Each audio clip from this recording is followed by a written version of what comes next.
السلام عليكم ورحمة الله وبركاته. إن شاء الله النهاردة هنتكلم عن واحدة من أهم مفاهيم البرمجة، وهي ال variables أو المتغيرات. ببساطة بيقول لي إن ال variables هو المكان اللي بخزن فيه الانفورميشن، يعني هو مكان في رامة الكمبيوتر بخزن فيها الانفورميشنز بتاعتي.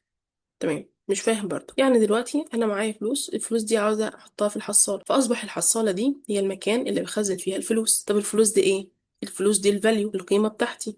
دلوقتي عندنا تعريفين، أول حاجة هي الفاليو، وتاني حاجة هي الفاريبلز. الفاليو هي القيمة اللي بخزنها جوه الفاريبلز، والفاريبلز هي المكان اللي بخزن فيها الفاليو. زي ايه بالظبط كده؟ زي بالظبط الصندوق حاطط فيه مجموعة من الكتب، فأصبح الصندوق هي الحاوية أو المكان اللي موجود فيه الكتب، والكتب دي هي الحاجة اللي أنا عاينها في الصندوق. يبقى الفاليو هي الكتب والفاريبلز هي الصندوق. تمام، أنا قلت في البرمجة إن إحنا بنكتب أكواد كتيرة وأسطر كتيرة وإلى آخره، وبالتالي بكتب برضه فاريبلز كتير. تمام، يبقى لازم كل فاريبلز أديله اسم عشان ما اتلخبطش ما بينهم. صح كده؟ صح.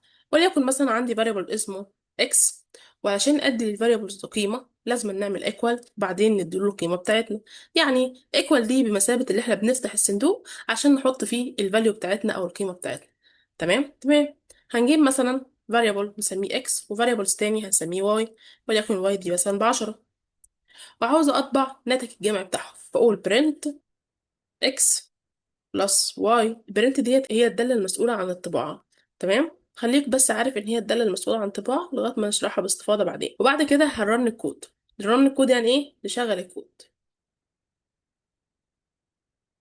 تمام، طلع 18. طب هو انا على طول كده هسمي اكس وواي وزد والكلام ده؟ قال لا، في قواعد لتسمية الفاريبلز. اول قاعدة لتسمية الفاريبلز هي مش قاعدة قوي، بس عشان نوصل للكلين كود لازم نسمي الفاريبلز باسم معبر. يعني كل صندوق هقول الصندوق ده بيحمل ايه. يعني مثلا الصندوق ده فيه تفاح فهكتب عليه تفاح، الصندوق ده فيه كتب فهكتب عليه كتب، الصندوق ده مثلا بيحمل اسماء الموظفين فهكتب عليه النيم والى اخره. خلينا مثلا نعمل فاريبلز بيحمل الاسم، مثلا نيم ايكوال وليكن سارة، وهنبرنت النيم. تمام، طبعا سارة. طب ايه هي القواعد التانية؟ ما ينفعش ابدا برقم وانا بسمي الفاريبل. يعني ما ينفعش اقول مثلا 5 num equal 5 واعمل كده برنت ل 5 num، طبعا هيديني error. ما ينفعش ابدا الفاريبلز ابدا ابدا برقم. طب دلوقتي لو انا شلت الفايف دي وخليتها بعد num، هيحصل حاجة؟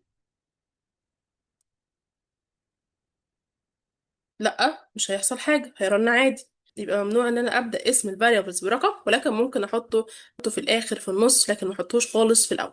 تمام، قال لي كمان من ضمن قواعد تسميه الفاريبلز ان ما ينفعش احط فيها اي رموز، زي علامه الاستفهام، علامه التعجب، الضرب، الطرح، القسمه، وكمان المود والاستريك والات والى اخره. الحاجات دي كلها ما ينفعش احطها في الفاريبلز. وكمان ما ينفعش خالص خالص احط مسافه. يعني ما ينفعش اعمل info student مثلا واعمل equal واسميه مثلا احمد مثلا. ما ينفعش كده. لو جينا كده نرن الكود هيقول لي ان في خطأ هنا. تعالوا كده نرن الكود ونشوف. هم. قال لي ان هنا غلط. ليه غلط؟ ما ينفعش خالص اسيب مسافة في الايه في البايثون. طب اعالجها ازاي؟ يا اما تشيل المسافة خالص، ولو ضروري جدا جدا انك تفصل ما بينهم هنفصل بالايه بالاندرسكور. هتلاقي الكود رن عادي خالص. تمام، انت بتقولي دلوقتي ان الفاريبلز هو المكان اللي بخزن فيه الانفورميشنز بتاعتي او بخزن فيه الداتا بتاعتي. تفتكروا انواع الداتا اللي ممكن اخزنها في الفاريبلز ايه؟ وده ان شاء الله اللي نعرفه في الفيديو القادم. تابعونا وشكرا والسلام عليكم.